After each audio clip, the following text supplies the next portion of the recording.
మోకాళ్ల నొప్పులు, gas, gut health వంటి సర్వ రోగాలకు నివారణి అరుణ యోగా ఆముదం. రోజు నువ్వెళ్ళి పాలు తీసుకొచ్చేదానివి, ఇవాళ కొత్తగా ఏం మార్పు వచ్చింది? నిన్నటి ఆదివారం వెళ్ళిపోయి వాళ్ళ సోమవారం వచ్చింది. అదే మార్పు. పెద్ద మాటలు. నేనెప్పుడో నీళ్లు తీసుకొచ్చేసాను, నువ్వు వెళ్ళి పాలు తీసుకురా. టైంకి సరిగ్గా కాఫీ అందకపోతే ఒక్క నిమిషంలో సోమవారాన్ని మంగళవారం చేసేస్తాడు నాన్న. నువ్వు వెళ్ళు.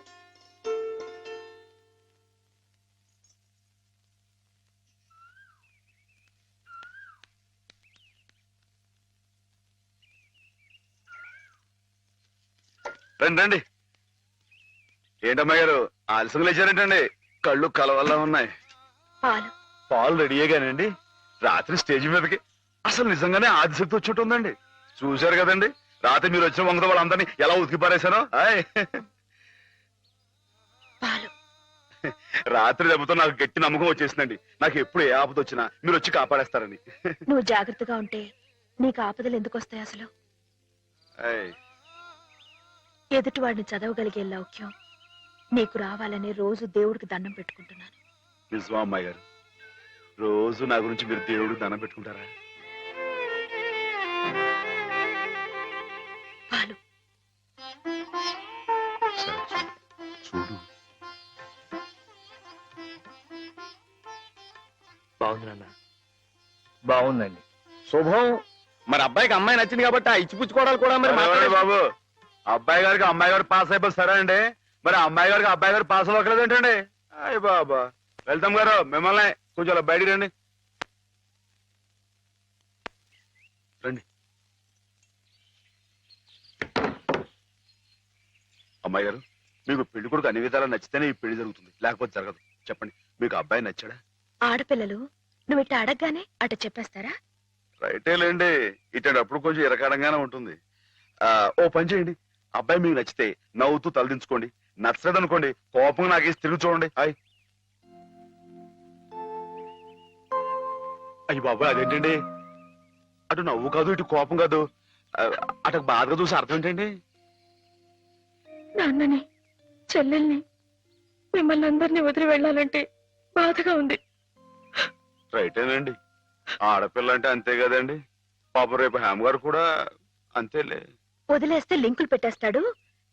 నీకాయన నచ్చారా లేదా అది చెప్పు.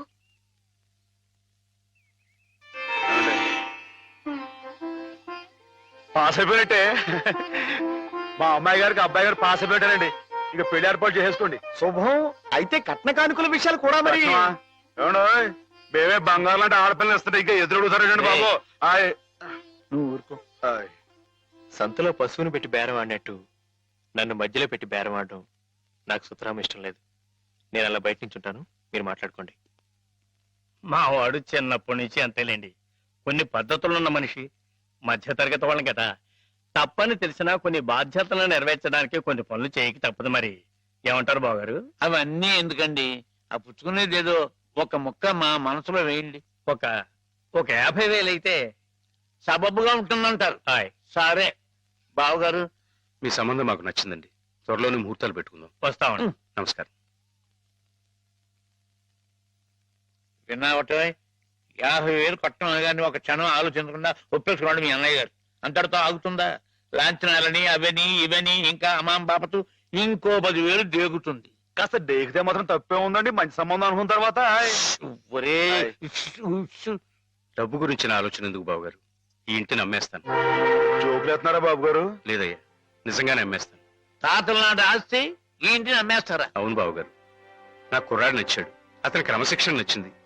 ఈ రోజు లెక్కల ప్రకారం వాళ్ళు ఏమీ ఆకాశంలో లేరమ్మా, చాలా సబబుగానే అడిగారు. అయినా రేపు మీరు మాత్రం అడగరా? మీరు అడగకపోయినా నా బాధ్యతగా నేను ఇవ్వద్దా చెప్పండి? అందుకే ఇంటిని అమ్మేసేయాలనే నిశ్చయానికి వచ్చాను. మీ ఎరుకలో ఏదైనా మంచి బేరం ఉంటే చూడండి బాబుగారు. కాస్త ఇంటిని శ్రద్ధగా చూసుకునే మనుషులను చూడండి.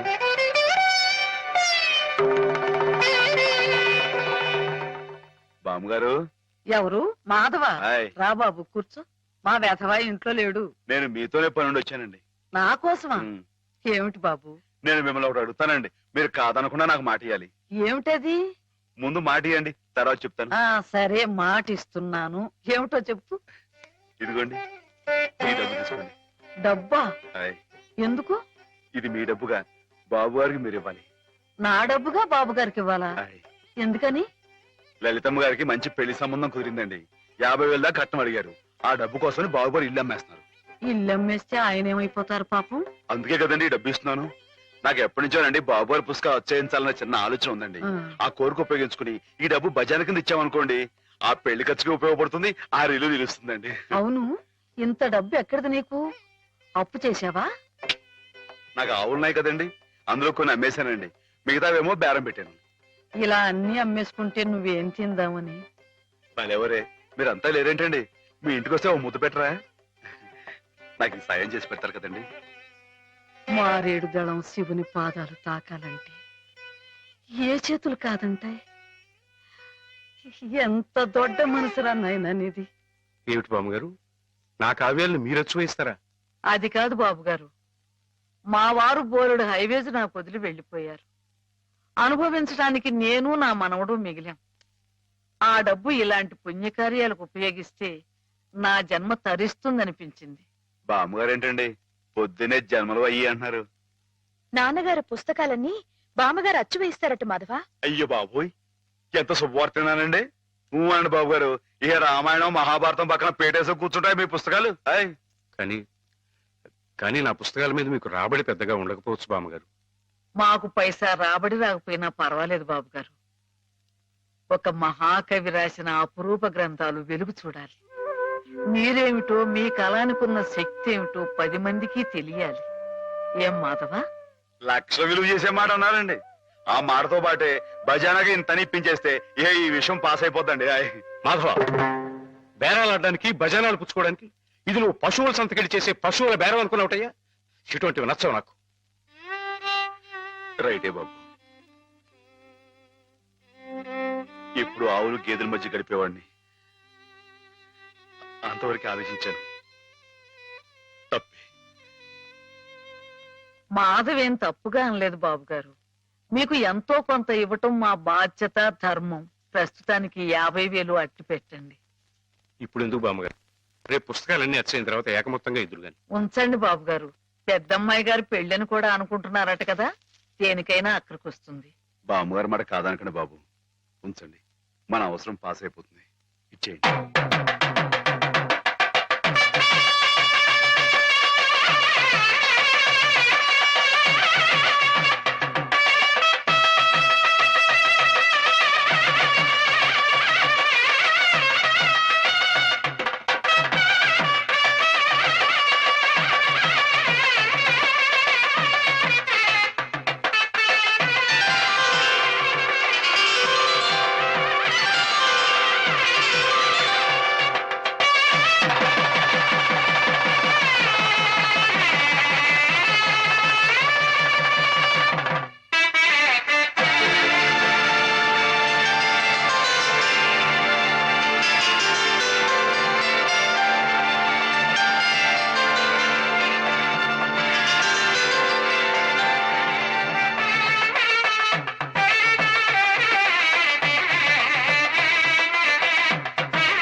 ఏమిటి ఏమిటి?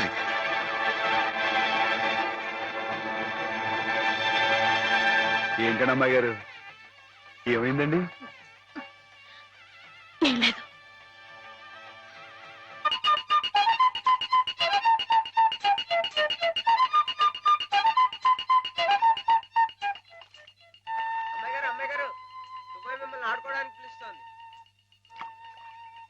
గుడికెళ్ళి వస్తున్నావమ్మా? పుట్టినరోజు కదా అని. కన్నెపిల్ల జరుపుకునే ఒక్కొక్క పుట్టినరోజు కన్నవాళ్లకు ఒక్కో హెచ్చరికమ్మ.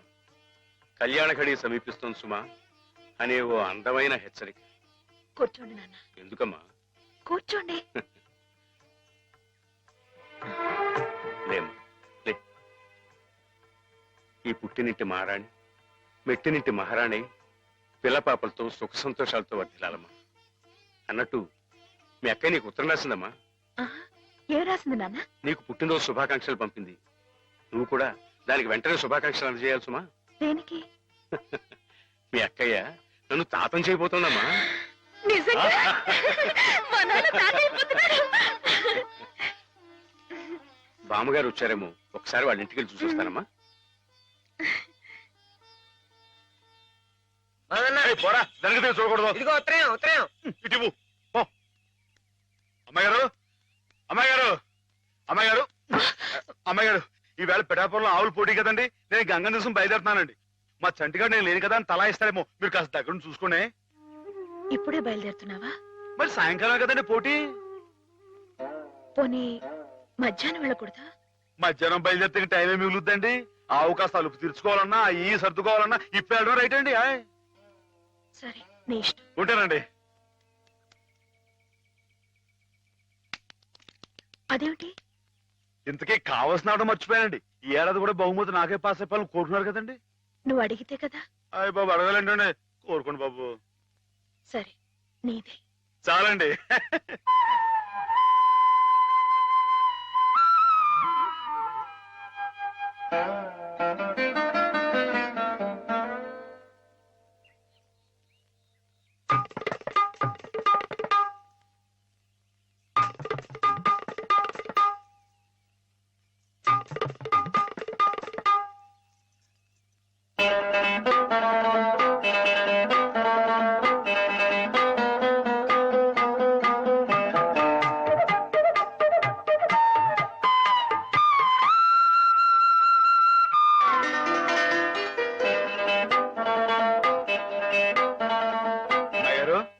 అమ్మాయి గారు, అమ్మాయి గారు, అయ్యో, ఇంకా పడుకున్నారేంటండి?